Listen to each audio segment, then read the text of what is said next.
All right, back Motor City Sports Talk family to close out the night. And I've been thinking about this for a minute, and I think the Detroit Lions should take the risk on Antonio Brown if he is cleared from everything that has happened with Brittany Taylor and with the moving company. He's been working out with Deion Sanders, and his work ethic is second to none. But let's talk about it. Hit that subscribe button, bell icon button, share the video, because just imagine it's not going to cost you a super high price to bring Antonio Brown in.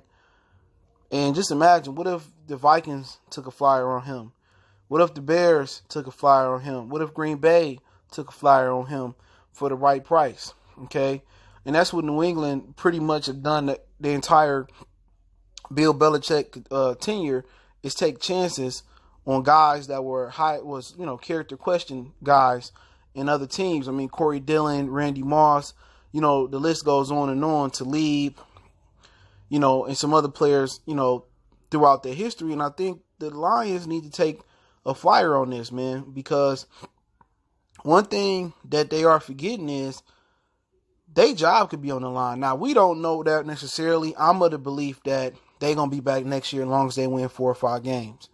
I just don't see, while Martha's alive, where she can find another replacement for Bob or Matt Patricia, okay? But if their jobs are truly on the line, why aren't they doing more to add additional talent out here?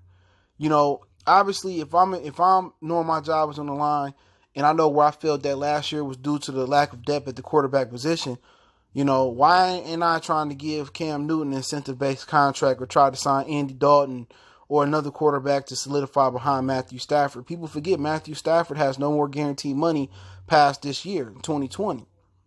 Why ain't looking at Jadeveon Clowney, Everson Griffin, Marcus Golden? The Lions have always pretty much have this beta male mentality as far as risk. They don't take risks on high character guys, Janoris Jenkins. They take risks on high character guys with injuries or with physical limitations. Amir Abdullah, Ryan Bros. You know what I'm saying? That's the type of risk that they take on guys. Unnecessary risks. Tease Tabor, you see the dude run a 4.7. How can you be an effective corner in this league paying man-to-man coverage or even zone? Unless you play in Tampa 2, how can you be an effective corner in this league? They take so many unnecessary risks, and it backfires. You know what I'm saying? It backfires. So it's time for them to be risk takers. I understand Martha wants, she wants 55 or 60 Gandhis and Martin Luther Kings on her team. But what you got to explain to this old hag is that you got to have the killers, not literally, but you got to have the rookie guys, and you got to have the bad guys to have a championship team. Look at the Kansas City Chiefs. They have some questionable characters. LaShawn McCoy character has been in question. Tyreek Hill character has been in question. We know around here in Michigan country, Frank Clark character has been in question. And so has the Patriots. You know what I'm saying? Aaron Hernandez, Corey Dillon, Randy Moss. You know what I'm saying? Rodney Harrison. You can keep going on and on with some of the questionable characters that, the Patriots have took chances on. You have to have those guys. And obviously, a lot of people asking, if you bring Antonio Brown, who's the odd guy out? Obviously, you might have to move, Marvin Jones Jr., or you will have to move Danny Amendola. Now, what you got to ask yourself is, are you going to play Antonio Brown that many times, that much in the slot?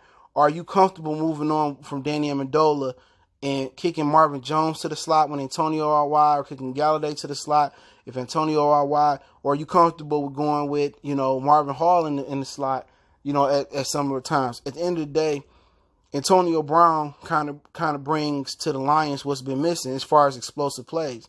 Marvin Hall didn't have that many opportunities last year, so we can't really count on him.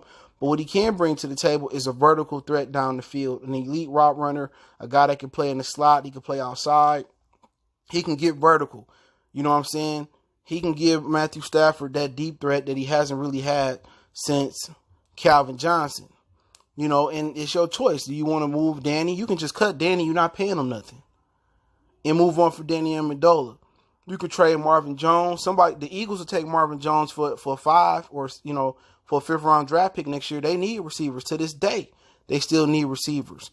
So you could turn Marvin Jones into a middle round compensation. But what I'm saying is, At first, I believe they didn't need to get Antonio Brown, last year. But at the end of the day, as a Lions fan, I'm tired of waiting and seeing other guys, take chances. If he come here and mess up, you cut him, he done. So you're going to get the best Antonio Brown you can get. And you're going to get probably the best receiver in the National Football League when he on. That can tip the balance in your favor, especially if you're able to, get attention out wide.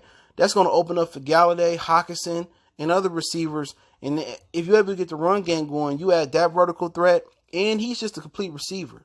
He can be a short threat. He can be an intermediate threat. He can be, down the field threat. You could do whatever you want to him. You could primarily pay him in the slot, and you're going to give your best chance. You're going to give yourself the best chance to win the NFC North. If you didn't know, you've been living under the rock the last 10 to 12, 20 years. The Lions haven't won the NFC North ever. Last time they won, it was called the NFC Central in 1993. And I think they need to take this risk. I would rather take this risk than Jadeveon Clowney. Because with Clowney, people talk about his health issue, but he had 3 sacks last year. When Antonio Brown, with him healthy, I know he's a guaranteed 1,000+ yard receiver and probably a guaranteed 10 touchdowns. If not 10, that means Galladay going to have 15 or something like that. That means if you got Hockenson, Jones, and you keep Brown with Galladay, that's an explosive offense. And if you're able to continue to improve the running game, it makes no sense to let Green Bay take a chance on them. Minnesota take a chance on them. The New Orleans Saints take a chance on him. It just makes no sense for him to go to Seattle. For once, let's tip the power in our hands. Let's make ourselves a player. Okay, let's give Matthew Stafford another weapon because what he got right now, it lacks explosion. Outside of Marvin Hall and outside of DeAndre Swift, this offense lacks explosion. So if you can add Antonio Brown, now the offense is that much more deadlier. Now you got depth at receiver. Now you got depth in the backfield. You know what I'm saying? Now Matthew Stafford may not have to hold the ball that much longer. Now they may have to shade it, who they going to double. If Hockenson step up the way he needs to step up, and Galladay continue to rise like he rise, who you going to double?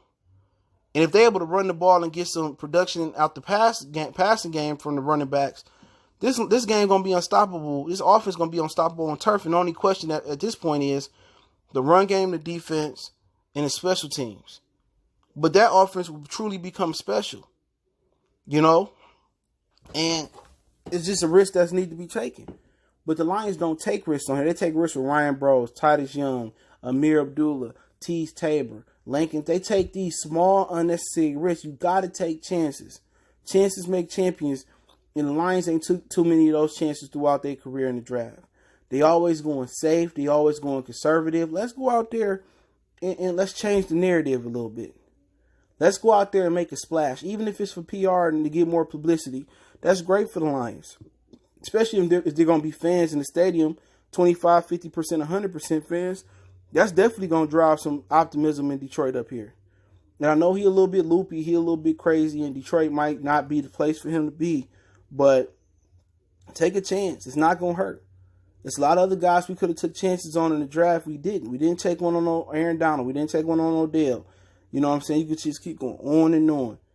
This is a necessary risk for the Lions to take at this point. Let's change our offseason with one move. Let's ask Adele, hey, if he good to go, and this, that, and the third, and let's get it.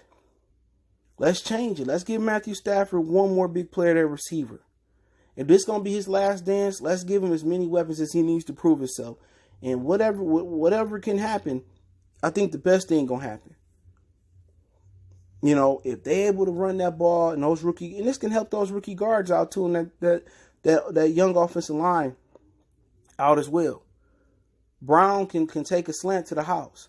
You can do a lot of 3 steps with Brown. He get the ball out of his hand. So I'm all in on Antonio Brown. I changed my opinion from last year or last season. I'm all in on Antonio Brown being a Lion. It needs to happen. It's zero risk. You know what I'm saying? Especially the way the contract going to be on. Who you bidding against? Nobody. It's zero risk. And if he come mess up, you cut him. At the end of the day, the Lions going to continue to have egg on their face, doing it the conservative, getting the goody two-shoe guys, and just being the SOL, same sorry old Lions. Let's change the narrative. And if we get egg on our face, guess what? It's going to be egg on our face with us going out there being aggressive and not being conservative. But let me know what you guys think. Hit that subscribe button, bell icon button. Check out Detroit Lions Talk playlist one time for the one time.